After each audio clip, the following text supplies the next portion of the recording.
রব্বুল আলামিন বলেন এটা জ্বলন্ত ধাউ ধাউ করে প্রজ্বলিত আগুন, নাজ্জাতাল লিশ-শাওয়া। রব্বুল আলামিন বলেন নাফরমান এই মুহূর্তে জাহান্নামের আগুনে ফেলা হবে, প্রথম সেকেন্ডেই, প্রথম মিনিটেই নাজ্জাতাল লিশ-শাওয়া, সারা দেহের গোশত চামড়া হাড্ডি প্রথম মিনিটেই, এক সেকেন্ডেই একদম জ্বলে ভুনা হয়ে যাবে। নাজ্জাতান অর্থ এটা মাশবি, মানে ফ্রাই ফ্রাই ফ্রাই হয়ে যাবে, ভুনা হয়ে যাবে, ভুনা এক মিনিটেই ভুনা হয়ে যাবে। নারুল্লাহিল মুকাদা আল্লাতী তাত্তালিউ আলাল আফইদাহ। আল্লাহ বলে বান্দা জাহান্নামের আগুন মনে রেখো আমি আল্লাহর জ্বালানো আগুন। এই আগুন তো আমি জ্বালাইছি। কে জ্বালাইছে? এই আগুন আমি আল্লাহর জ্বালানো আগুন। দুনিয়ার তোমরা লাকড়ি জমা করে তোমরা আগুন জ্বালাইছো এমন না, জাহান্নামের আগুন আমি আল্লাহর, নারুল্লাহিল মুকাদা, আমি আল্লাহর প্রজ্বলিত আগুন। অতএব আমার এই আগুনে যখন ফেলা হবে, আল্লাতী তাত্তালিউ আলাল আফইদা, দুনিয়ার আগুন যখন কারো দেহের মধ্যে লাগে, ছুটাছুটি করে কিংবা পানি দিয়ে যে কোনোভাবে যদি রক্ষা করা যায়, তাইলে হয়তো হাত পুড়ে গেছে বাকিটা বাইচা গেছে, পাও পুড়ে গেছে বাকিটা বাইচা গেছে, এমন হয় কি না? তো রব্বুল আলামিন বলেন জাহান্নামের আগুনে যখন ফেলবে, আমার এই প্রজ্বলিত আগুন ফেলতেই প্রথম মিনিটেই বান্দা তোমার সারা দেহ এমনকি তোমার কলিজা সুদ্ধা প্রথম মিনিটেই জ্বালায় ফেলবে। একই সাথে একই মুহূর্তে বাহির এবং ভিতরের কলিজাটা সুদ্ধা বুনা করে ফেলবে। আল্লাতী তাত্তালিউ আলাল আফইদা, আফইদা। কি মনে করছো নওজোয়ান? আগে নয়তো সিদ্ধান্ত নাও আখেরাত নাই, এবার বেড়ি চাও, কোনো অসুবিধা নেই। তুমিও ল্যাংটা হয়ে যাও, ছবিও দেখো ল্যাংটা। দেখো যুবক, আমি বললাম তুইও লুঙ্গি খুলে ফেল, কাপড় খুলে ফেল, নাফরমান। আর নর্তকীও দেখ, তোর কাপড়ও খুলে ফেল, নর্তকীর কাপড় তো খোলাই, যা দেখ। তবে আগে শর্ত হলো একথা বোঝাপড়া করে নাও, কারোর সাথে হিসাব মিলাইয়া নাও যে আসলে যে হুজুররা বলে কবর হাসর আখেরাত, এটি আসলে মিশা কথা নেই। এই কথা কারোর থেকে জিজ্ঞাসা করে নাও। কথা বোঝেন নাই আমার?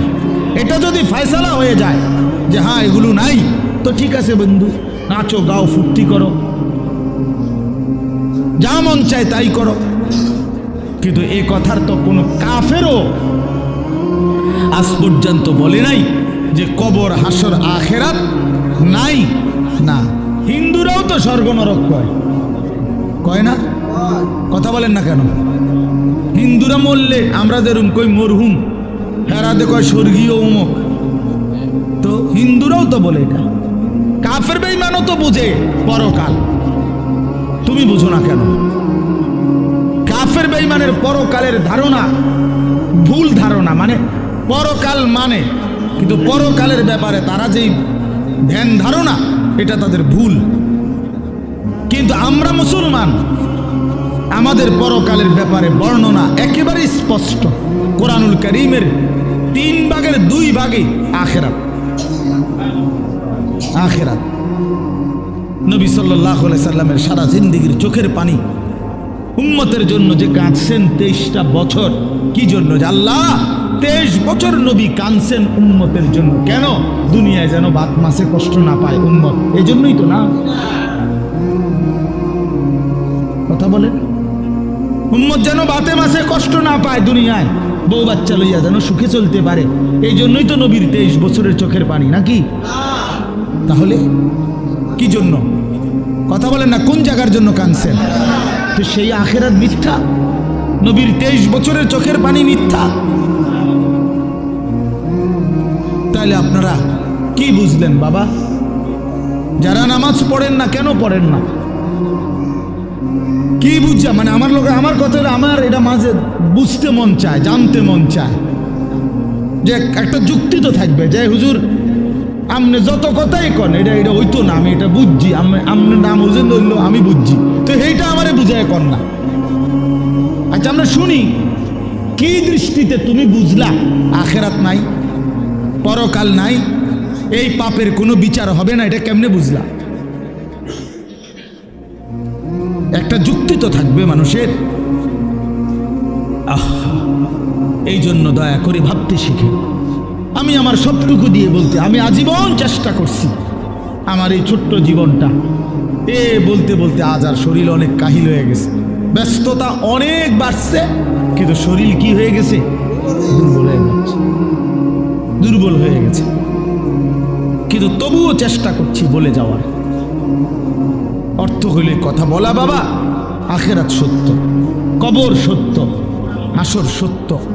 প্রিয় বন্ধু নষ্ট হইও না, ছেলেরা নষ্ট হইও না বাপ, পচে যাওয়া জিনিস কেউ গ্রহণ করে না, বখাটেকে দুশ্চরিত্রকে কেউ পছন্দ করে না, লম্পট চরিত্রহীন নারী লুভী জিনা ব্যভিচার অসভ্যতা মদ জুয়া আসক্ত এমন অপদার্থ জানোয়ারকে কেউ পছন্দ করে না। তারে কুকুরের সাথেই মানায়, মানুষের সাথে মানায় না। বেনামাজিকে জানোয়ারের সাথেই মানায়, ইমানদার মুসলমানের সাথে মানায় না, মানায় না। হ্যাঁ, এজন্য এটা জরুরি বিষয়, এটা বুঝার বিষয়।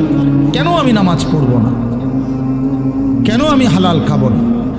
30 বছর ধরে যারা সুদ খাইতেছেন, এই বাবা সংসারের অভাব পূরণ হয়েছে তো? বললেন না কেন?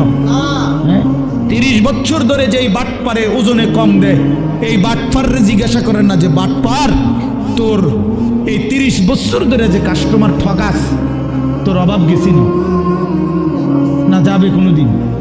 তো লাভ হইল কি বেড়া? কি রে এত সিটারি করে কাম তো লাভ হইল না, সিটারি যা করলা কই সংসারের অভাব তো গেল না, কিস্তি তো শেষ হয় না, কিস্তি তো শেষ হয় না, প্রয়োজন তো শেষ হয় না।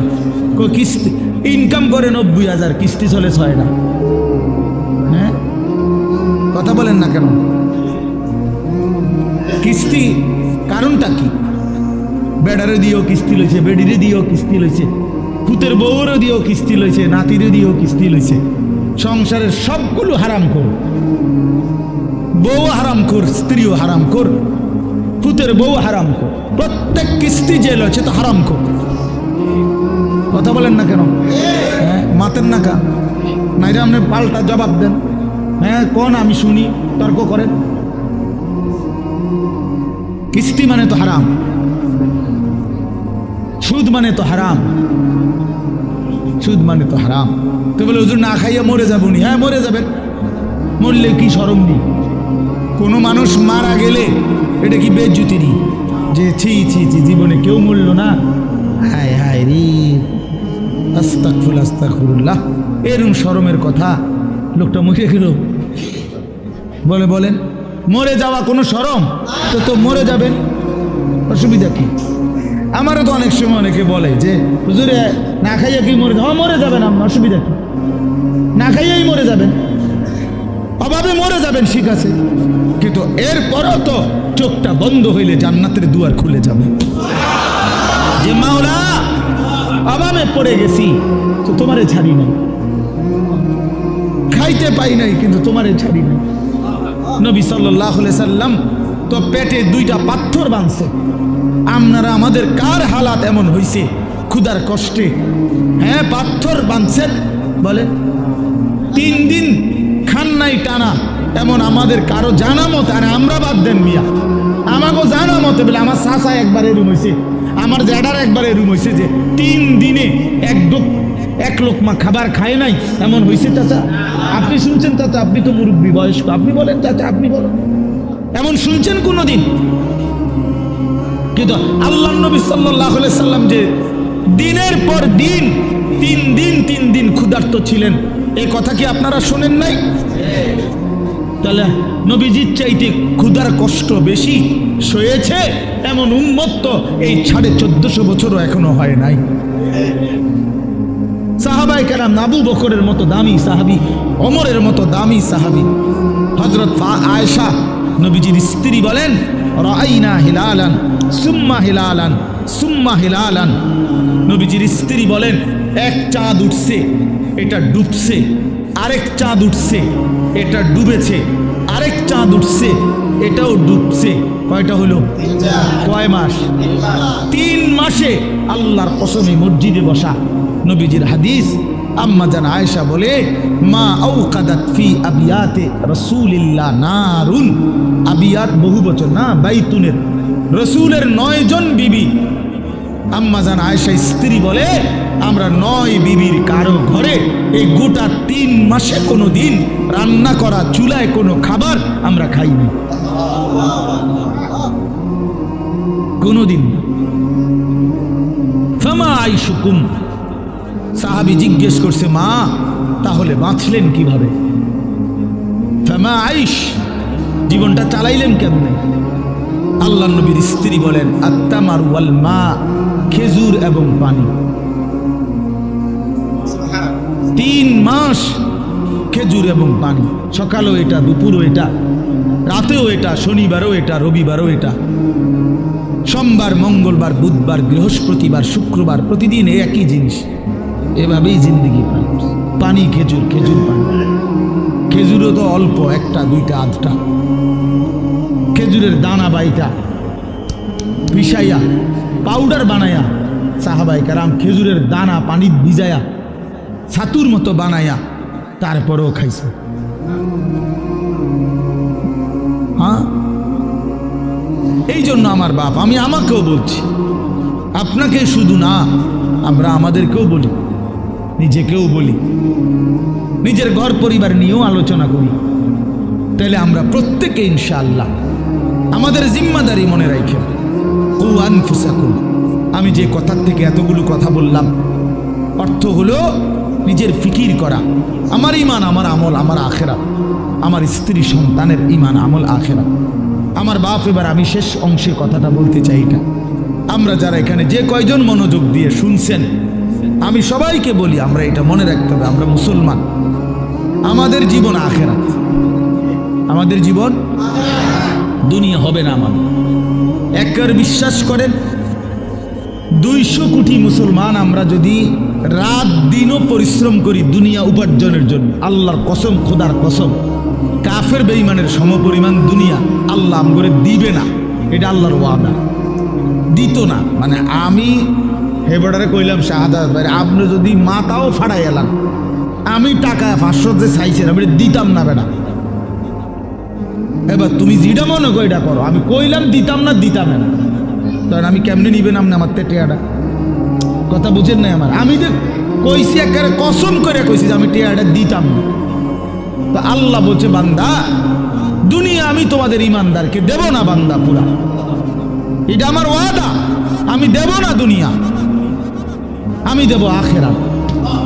আখেরাতে আল্লাহ বলছে, বান্দা দুনিয়া আমি তোমারে প্রয়োজন মাফিক দিচ্ছি, আর কাফেরকে দুনিয়া বেশি দিলাম, তবে আখেরাতে পুরাটা তোমাদের ইমানদারদের জন্যই বরাদ্দ রাখলাম। বেঈমানকে এক ঢোক পানিও পান করতে দেব না,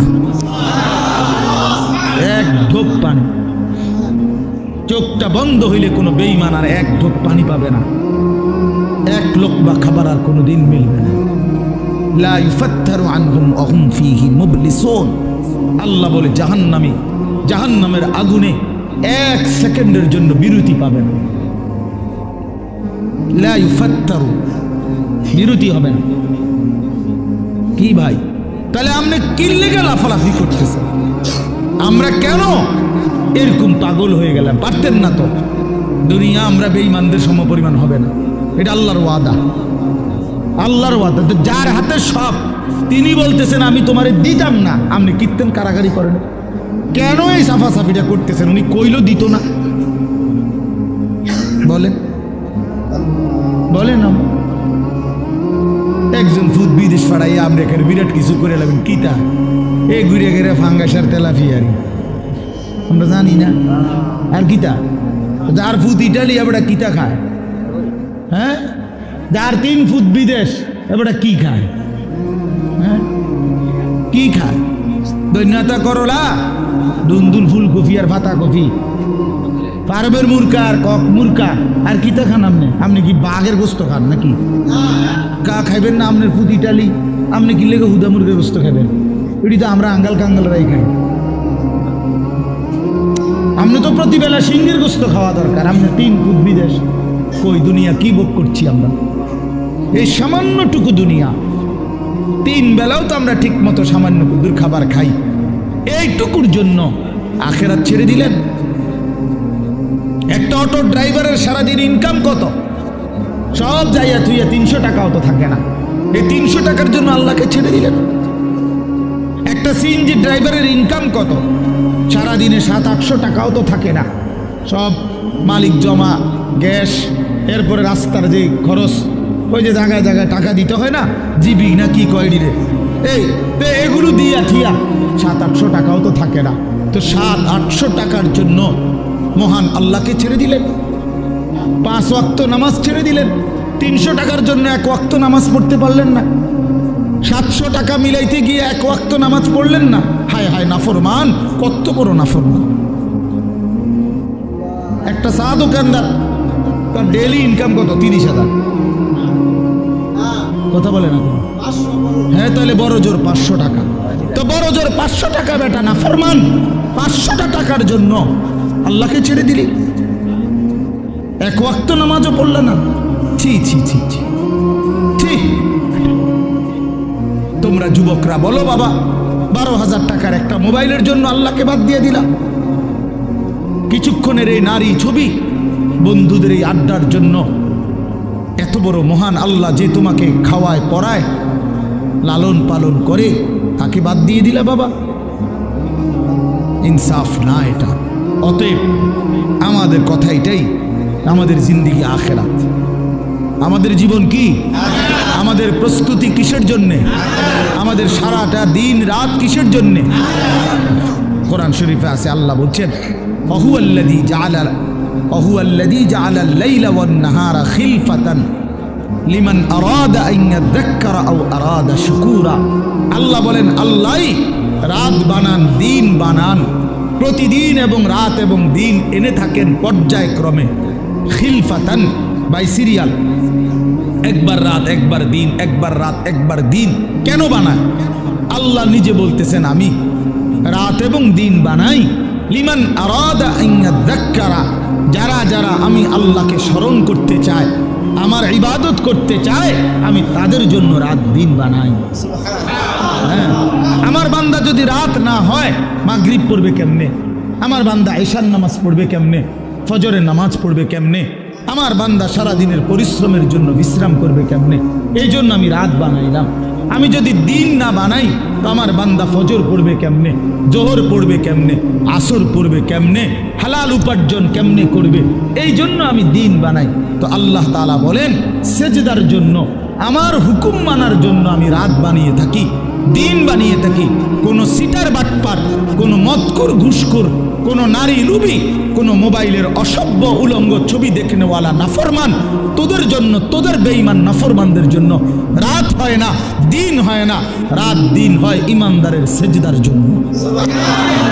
এই জন্য বাটপার সিটারগুলো, লম্পট দুশ্চরিত্রগুলো, সুদখোর হারামখোরগুলো এই নামাজি ইমানদার বান্দাদের উসিলায় বাকিগুলা বাদ খায়। এদের বরকত, এদের বরকত। সিটার বাটপার চলে এদের উসিল, নাইলে এগরে খাওয়াইলো না। যদি সেজদাওয়ালা না থাকতো, যদি ইমানওয়ালা না থাকতো, আলিম ইলম না থাকতো, যদি উলামায়ে কেরাম জমিনে না থাকতো, যদি আল্লাহর কোরআন পড়নেওয়ালা কেউ না হতো, আল্লাহর জিকির যদি উচ্চারিত না হতো, তাহলে কোনো নাফরমান বেঈমানের জন্য আল্লাহ পাক রাতও বানাইতেন না, দিনও বানাইতেন না। আল্লাহ আমাদেরকে বুঝ দান করেন। অতএব এখন শেষ কথা হলো, আমরা যদি বুঝে থাকি এই কথাটা যে আমাদের মূলত জীবন আখেরাত, আমাদের প্রস্তুতি আখেরাত, আমাদের রাত আখেরাতের জন্য, আমাদের দিন আখেরাতের জন্য, আমাদের যৌবন আখেরাতের জন্য, কিশোর তোমার কৈশোর আখেরাতের জন্য, বয়স্ক বাবা আল্লাহ আপনাকে একটু হায়াত বেশি দিছে আখেরাতের জন্য, বিড়ি খাওয়ার জন্য না, চা দোয়ানে গপ মারার জন্য না, সারাদিন একটার পর একটা পান খাওয়ার জন্য না, আখেরাত আপনাকে দিছেন আল্লাহ তাআলা। জীবন হায়াত আখেরাতের জন্য। এই আখেরাত কামাই করার পরকালের পাথেয়, পরকালের পুঁজি, কবর হাসর আখেরাতের পুঁজি সংগ্রহের একটা শ্রেষ্ঠতম মাস, একটা বড় সিজন, একটা বড় মৌসুম, এটা হলো মাহে রমজান। এই কথাটাই আমি বলতে চাই। সিজন বুঝতে হয়। বুদ্ধিমান ব্যবসায়ী, হ্যাঁ বুদ্ধিমান কৃষক জমিনে ফসল করবার আগে সিজন চিনে যে এখন কোনটা লাগাইতে হবে। কথা বুঝছেন? সিজন হইলো আলুর, আপনি লাগাইছেন টমেটো, তাহলে হইতো না। সিজন চিনতে হবে কোন সময় কোন তরকারির মৌসুম, কোন সময় কোন ফসলের মৌসুম। ব্যবসায়ীও সিজন বুঝে। হ্যাঁ এখন রোজা, আপনি উঠাইছেন গরু ছাগল, না আপনি ওর কাপড়ে না উঠেছেন। কথার কথা, একটা সিজন। মানুষ কি ধরে? সিজন ধরে যে ভাই এখন আমগো ব্যবসার সিজন, এই এক মাস সিজন। তাহলে মৌসুম চিনে। আমরাও ওয়াইজরা বলি যে শীতকাল আমগো ওয়াজের মৌসুম, ওয়াজের সিজন আমগো, মানে এই সময় ওয়াজ বেশি। ঠিক না কথা? প্রত্যেকেই মৌসুম চিনে, সিজন চিনে। তো আল্লাহ তাআলা বলছে, বান্দা আখিরাত কামাই করার, জান্নাত কামাই করার সবচেয়ে বড় সিজন, মৌসুম মাহে রমজান। আর সেটা আর মাত্র 30 দিনও বাকি নাই। এই আমাদের সামনে একদম অল্প কয়দিন, আর মাত্র একটা মাস। এই এক মাসের ব্যবধানেই আমাদের সামনে আসতেছে মাহে রমজান। আল্লাহ তাআলা বলছেন, ইয়া আইয়ুহাল্লাযীনা আমানু কুতিবা আলাইকুমুস সিয়ামু কামা কুতিবা আলাল্লাযীনা মিন ক্বাবলিকুম লাআল্লাকুম তাত্তাকুন। রোজার বিস্তারিত আলোচনা হুজুররা করবে, আমি এই জন্য আপনাকে ইমাম সাহেবরাই বলবে ইনশাআল্লাহ। কিন্তু আমার বলার উদ্দেশ্য শুধু এই কথা বলা যে আল্লাহ বলছে, বান্দা তোমাদের উপরে রোজা ফরজ করলাম, পূর্ববর্তী ইমানদারদের উপরেও আমি ফরজ করেছি। উদ্দেশ্য কি? উদ্দেশ্য হলো আল্লাহ বলেন, লাআল্লাকুম তাত্তাকুন। ইমানদার একটা মাস তুমি আমার হুকুম পালন করবা, গুনাহ বর্জন করবা, আমার আদেশ পালন করবা। রোজা, নামাজ, ইফতার, সাহারি, 20 রাকাত তারাবি, ভোর রাত্রে কিছুটা তাহাজ্জুদের নামাজ, সেজদা, দোয়া, কান্নাকাটি, জিকির, তেলাওয়াত, যাকাত, ফিতরা, দান, সাদাকা, শবে কদর, রমজানের শেষ দশকের ইতিকাফ, এতগুলো ইবাদত দিয়ে আমি সিজনটা সাজাইছি, রমজানটা সাজাইছি। অতিরিক্ত অনেক কিছু দিছি।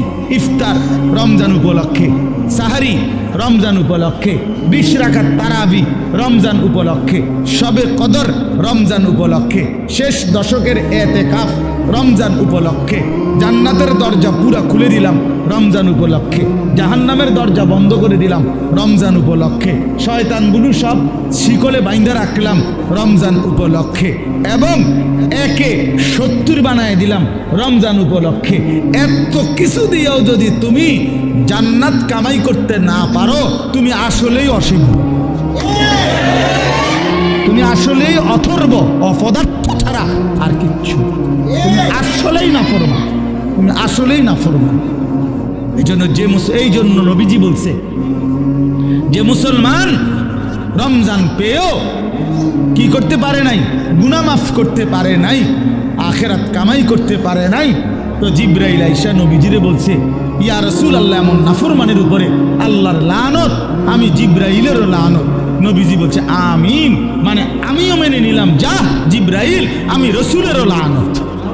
এই জন্য রমজানকে যে কদর করে না, রমজানেও গুনাহ, চুরি, ডাকাতি, ওজনে কম দেয়, সুদ খায়, কিস্তি নেয়, ওই ছেলেরা তোমরা নাচ গান, মোবাইল, ছবি এই নিয়েই পড়ে রইলা।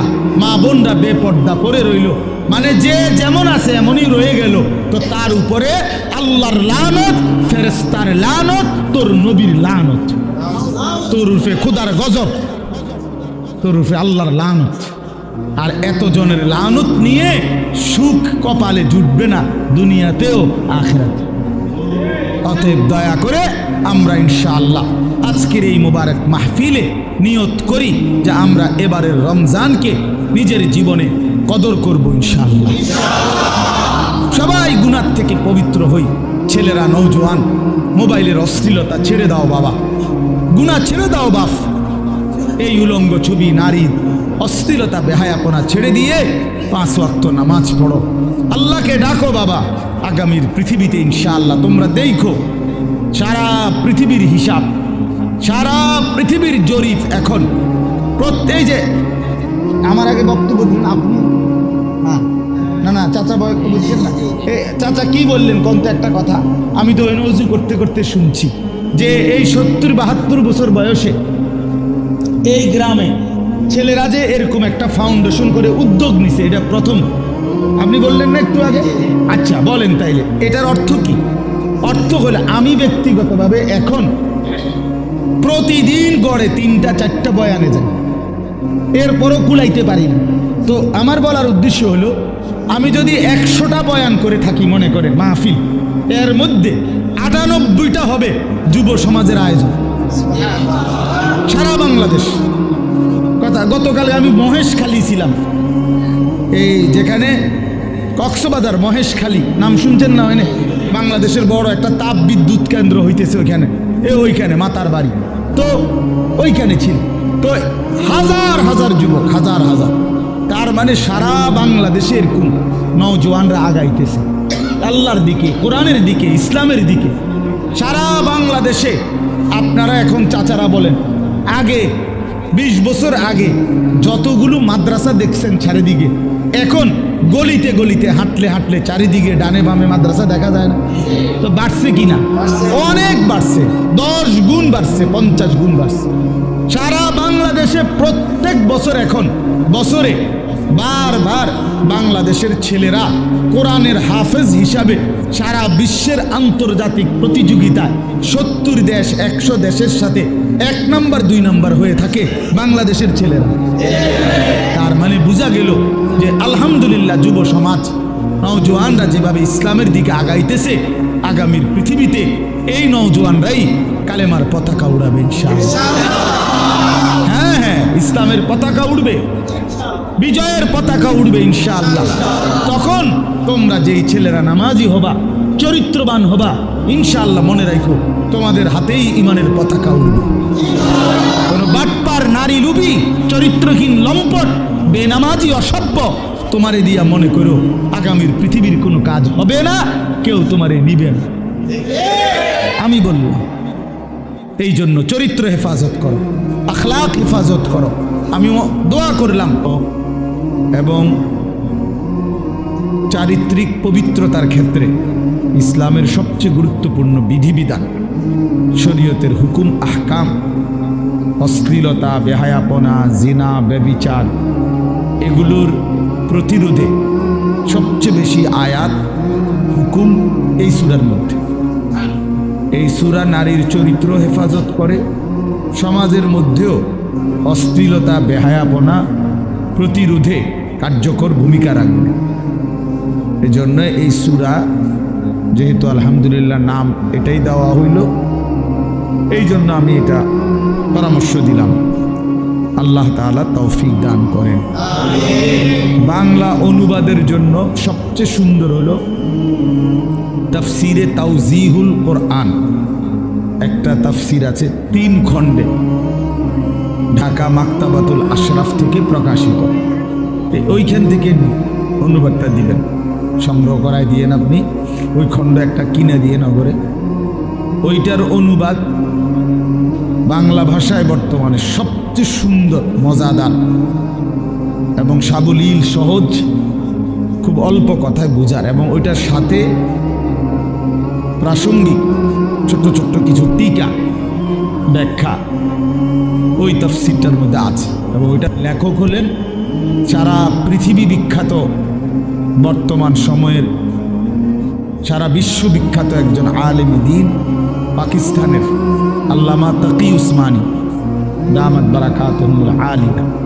উনি জগৎ বিখ্যাত আলেম, উনার লিখিত। আল্লাহ তাআলা আমাদেরকে তৌফিক দান করেন। মোবাইলের ব্যাপারে বললাম, অর্থ হইল যে আসলে প্রত্যেকেই যদি একটা একটা মোবাইল হাতে ধরে রাখো ভাই, তাহলে মনোযোগ দিয়ে শুনবে কি?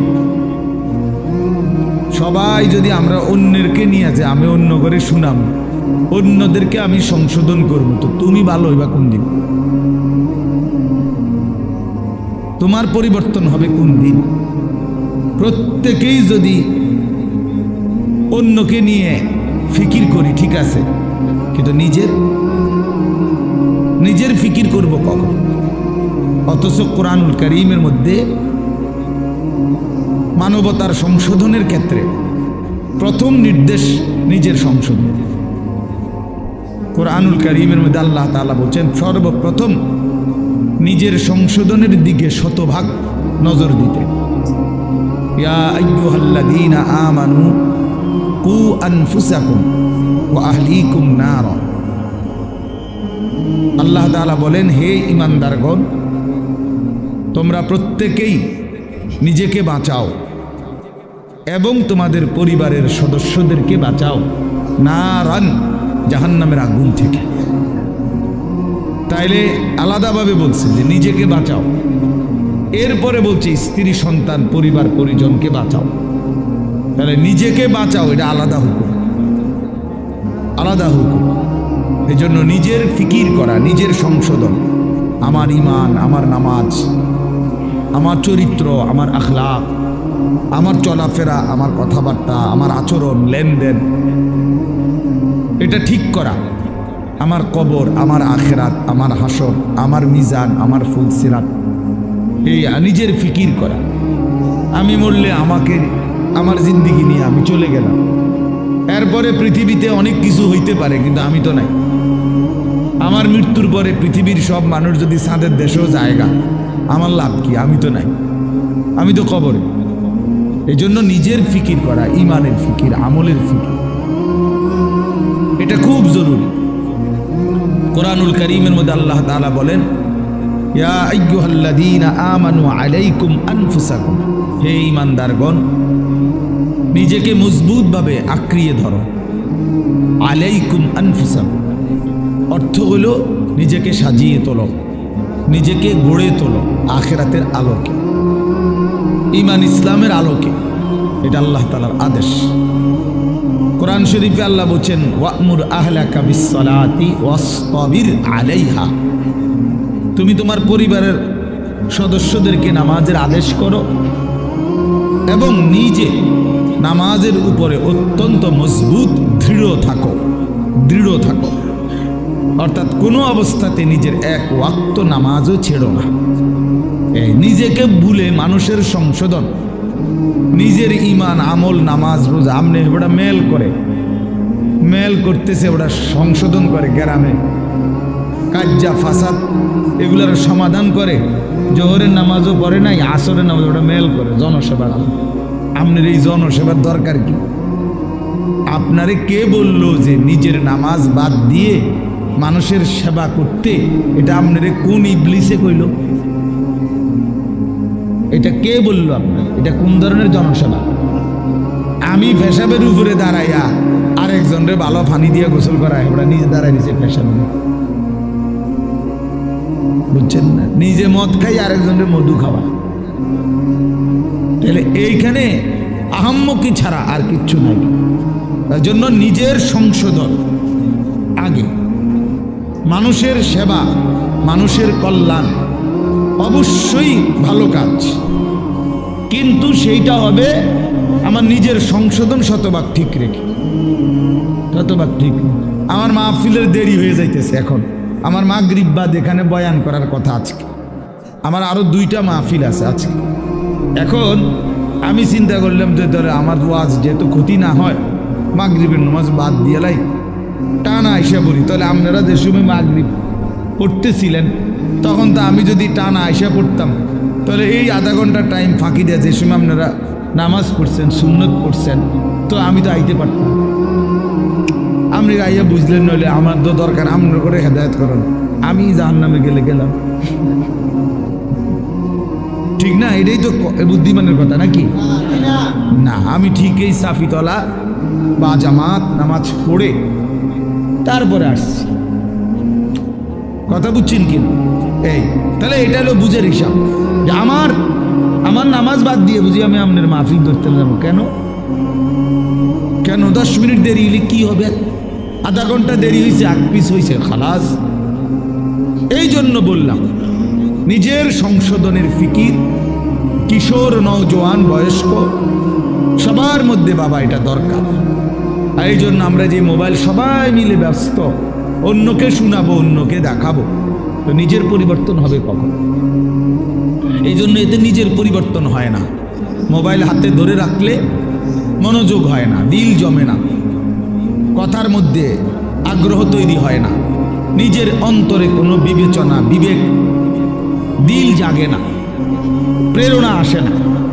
এক তো হইলো হুজুর আসছে, ওনারে চিনি, এক ওনা এখন অনেক লোকে হয়তো ওনার বয়ান শুনে আমিও আসছি, হ্যাঁ, উড়াউড়ি করে, দৌড়াদৌড়ি করে, দফাদফি করে আসলাম, দেখলাম, হুর হুর করে আবার চলে গেলাম, খালাস।